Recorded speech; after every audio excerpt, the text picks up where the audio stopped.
E dalle colline del Prosecco ci spostiamo alla pianura veneziana, al confine con la provincia di Treviso. In particolare andiamo a Rio San Martino di Scorzè, dove in questo mese si stanno svolgendo i festeggiamenti della 35esima festa del radicchio di Rio San Martino. Vediamo. Taglio del nastro per la festa del radicchio di Rio San Martino di Scorzè. Una nuova edizione per la festa che apre ufficialmente la stagione del radicchio, che quest'anno festeggia un traguardo importante, ovvero i 35 anni dalla sua fondazione. 35 anni di significati, da dove cominciamo? Ma diciamo da una volontà, da un territorio, da una festa patronale, da un prodotto che caratterizza questo territorio e da tanta buona volontà di alcuni produttori. Con 70.000 visitatori in 20 giorni di programma, la festa di Rio San Martino nei suoi 35 anni di storia è diventata una delle manifestazioni di riferimento in Veneto per la promozione dei prodotti tipici. Non solo il radicchio rosso di Treviso Tardivo, coltura simbolo dell'area di Scorzè, ma tutte le produzioni a marchio IGP del Veneto sono ospiti di questa festa che celebra la ricchezza dell'agricoltura.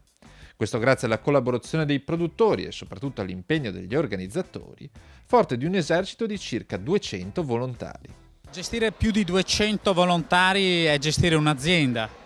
Sì, questa qui posso dire che con tutta onestà è un'azienda perché oramai ha all'interno un'organizzazione tale che praticamente non può che prescindere da un'organizzazione aziendale. E proprio in riconoscenza dell'impegno del volontariato, la manifestazione si è aperta con la premiazione di Lorenzo Michelan, presidente della Proloco di Scorzè, ovvero la storica forza motrice della festa del radicchio di Rio San Martino.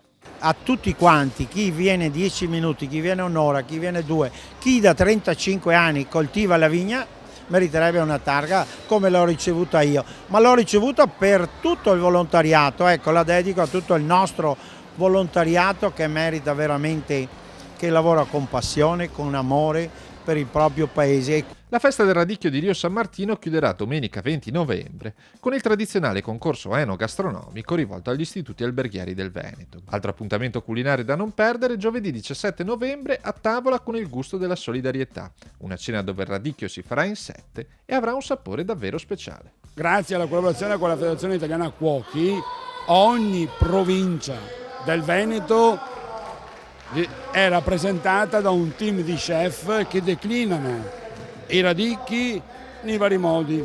Quindi 7 province, 7 team, i radicchi veneti, anche gli stati illusi ovviamente, declinati in vario modo. È una serata importante perché la FIC, la Proloco di Scorzè e gli amici del radicchio lavoreranno in team insieme per raccogliere fondi, tutto ricavato sarà devoluto alle popolazioni terremotate del centro Italia e all'associazione Altre Parole di Campo San Piero.